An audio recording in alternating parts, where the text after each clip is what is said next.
জনপ্রিয় চিত্রনায়ক প্রয়াত সালমান শাহ হত্যা মামলার কার্যক্রম আজ থেকে আবারও আদালতে শুরু হচ্ছেন এবং সেই খবর রাখছেন সহকর্মী আরিফ যুক্ত হচ্ছেন আমাদের সঙ্গে।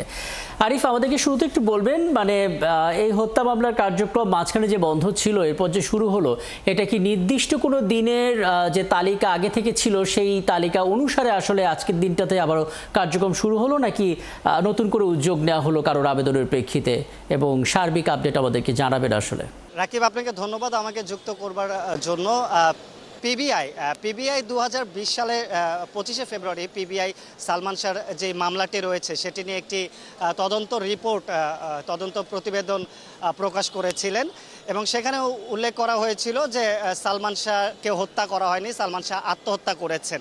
এবং সেই সময়ে পিবিআইয়ের এই তদন্ত রিপোর্টে আসলে সালমান শাহর পরিবার সন্তুষ্ট হননি।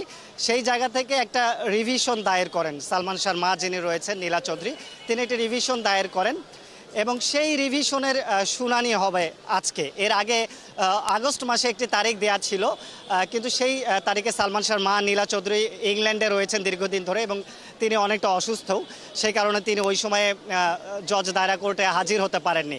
তবে আজকে সালমান শাহর মামা আলমগীর কুমকিম তিনি রয়েছেন এবং তিনি কিন্তু এই রিভিশন শুনানির পাওয়ার অফ অ্যাটর্নি তিনি এই মাত্রই মহানগর দায়রা জজ আদালতে প্রবেশ করেছেন। জজ জাকির হোসেনের কোর্টে এই রিভিশনটা শুনানি হবে এবং এই মামলাকে, এটি অপমৃত্যু মামলা ছিল, সেটিকে হত্যা মামলায় রূপান্তর করবার জন্য আবেদন করেছেন। পাশাপাশি পিবিআইয়ের তদন্তের সময় এই সালমান শাহর এই মামলার প্রধান আসামি রিজভী আহমেদ ইমেইলে একটি অডিও ক্লিপ পাঠায় পিবিআইকে এবং সেই অডিও ক্লিপটি সালমান শাহর পক্ষকে, সালমান শাহর যারা বাদী পক্ষ রয়েছেন মামলা, সালমান শাহ পরিবার, তাদেরকে সেই অডিও ক্লিপটির কোনো কপি দেওয়া হয়নি। এই কারণেই সালমান শাহ পরিবার আরও বেশি ক্ষুব্ধ হয়ে যান এবং পিবিআই তদন্ত রিপোর্ট নিয়ে সন্দেহ প্রকাশ করেন এবং তারপর থেকে এই রিভিশন শুনানির তারা চেষ্টা করছেন এবং আজকে আর হয়তো কিছুক্ষণের ভেতরেই জানা যাবে আদালত মামলাটি গ্রহণ করবে কিনা এবং ওইটি কেউ হত্যা মামলায় রূপান্তর করবে কিনা।